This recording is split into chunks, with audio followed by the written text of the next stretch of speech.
Welcome back. England edged closer to booking their place at next year's World Cup in Qatar after drawing 1-1 away in Poland last night. We can speak live now to England's third highest goal scorer of all time. Delighted to say on Sky, Gary Lineker. Great to have you here.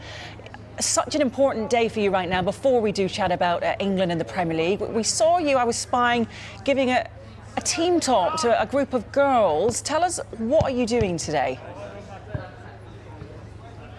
I'm back in Leicester, the hometown actually, where opening this new pitch that they've got, which is something that Walker's Chris have been working on for a long time in recycling packets. 40% of recycled packages have gone into making playing surface for local communities, and they're going to expand these out all over the place.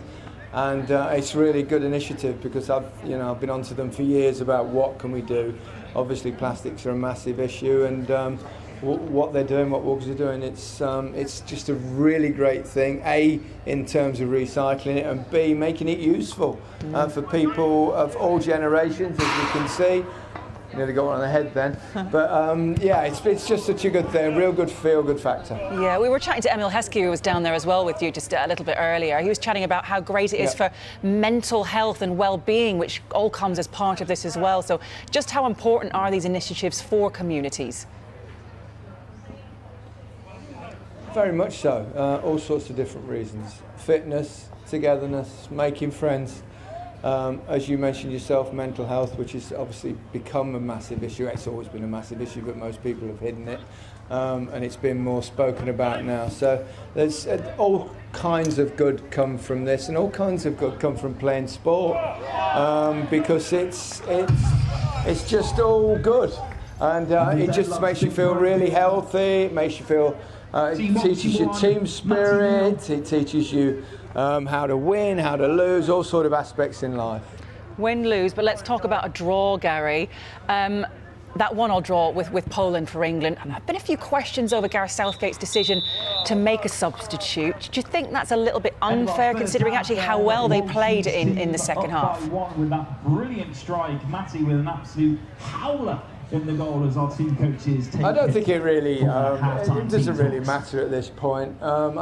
England are cruising to the World Cup. The international qualifiers these days are largely fairly easy. This was obviously probably one of the more difficult ones away against Poland. He's working on his squad. He's got his own ideas. People will always be critical. He played him, he didn't play him. The good thing is we've got a huge squad. Enormous amount of talented young players that have come through. We're going to be very successful, very competitive over the next 10-15 years. We may or may not win something, but we'll go close. It's difficult in knockout football, so we'll see what happens. But, whether he makes substitutions or not, is it really a big deal? Probably not. Harry Kane, I mean, he scored an incredible goal. His 41st England goal, in fact. Was that world-class finish from him? Oh, it was, yeah. It was a wonderful strike.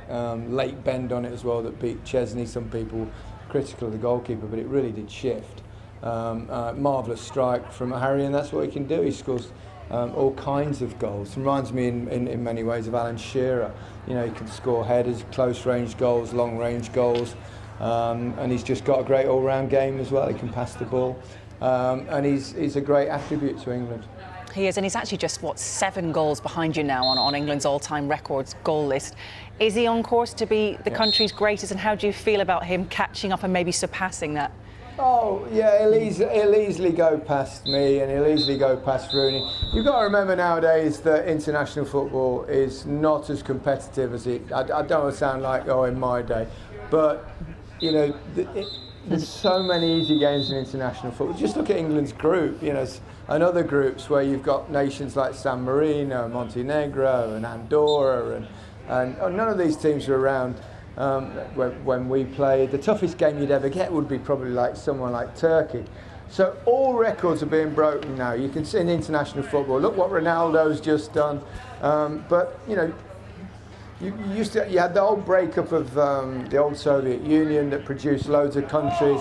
We saw the same thing, Yugoslavia, different countries. So you're getting lots of smaller countries, and they're also allowing in, quite rightly so, lots of tiny countries as well. So records will be broken by everybody, and especially in Europe.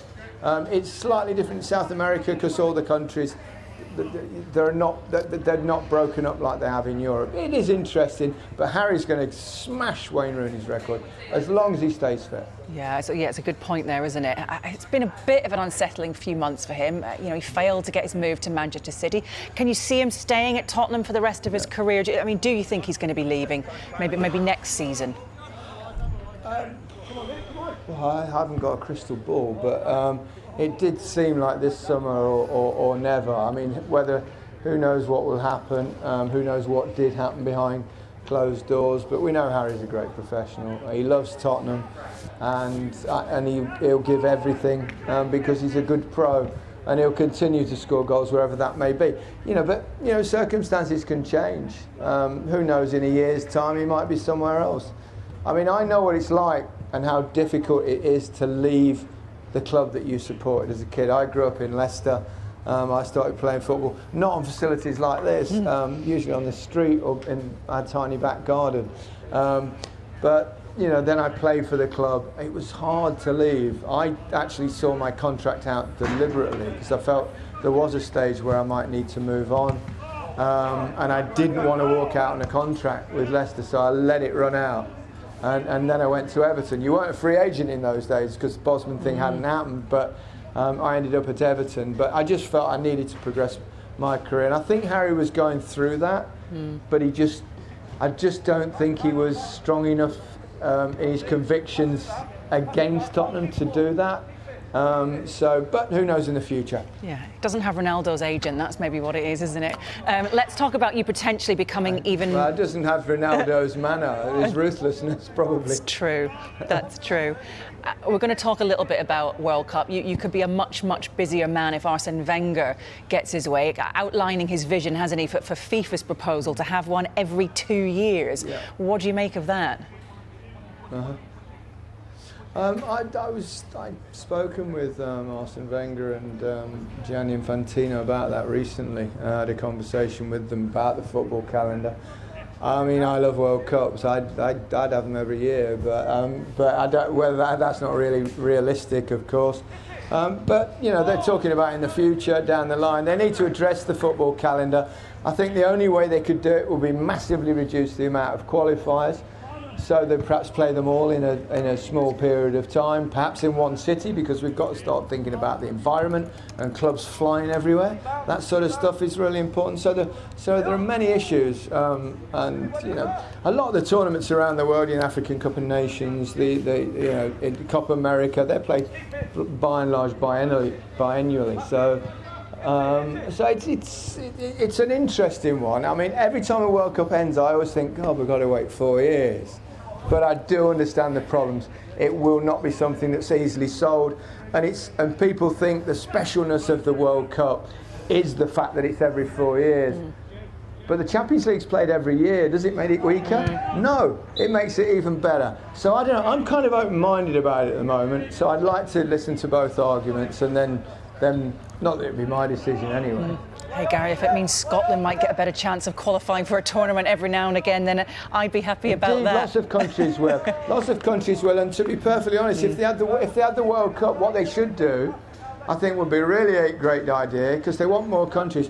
Start with 64 countries and make it a straight knockout competition. Oh, that would be fun. That'd be proper. Right, finally, we've mentioned him a couple of times now. Cristiano Ronaldo. I mean, goodness me, he could make his second debut. What kind of player is Ole Gunnar Solskjaer getting? How's he going to manage him? Is he going to challenge now for the title as a manager because of Ronaldo? So much that comes with this, isn't there? That's a huge story. It's a real feel-good story as well. Ronaldo returning to Manchester United in many ways. It's exciting for the Premier League. It's exciting for all of us that work in sport, whether it's on Sky or whether it's us on Match of the Day or wherever. It's just it's a good story. Yes, he's 36 going on 37, but he's immensely fit. He keeps himself in great shape. He's a prodigious goal scorer. I mean, that's primarily what he is these days. Obviously, he's manufactured his game to a degree, but what a player, what a talent, and what a welcome addition to the Premier League. Really exciting. It absolutely is. Yep, well, we're looking forward to seeing him in action, and yeah, they'll be looking forward to getting you back in action, maybe behind you there. It looks like they could do with a little bit of help. Thanks very much for speaking with us today. You've got no chance. Thanks, Gary.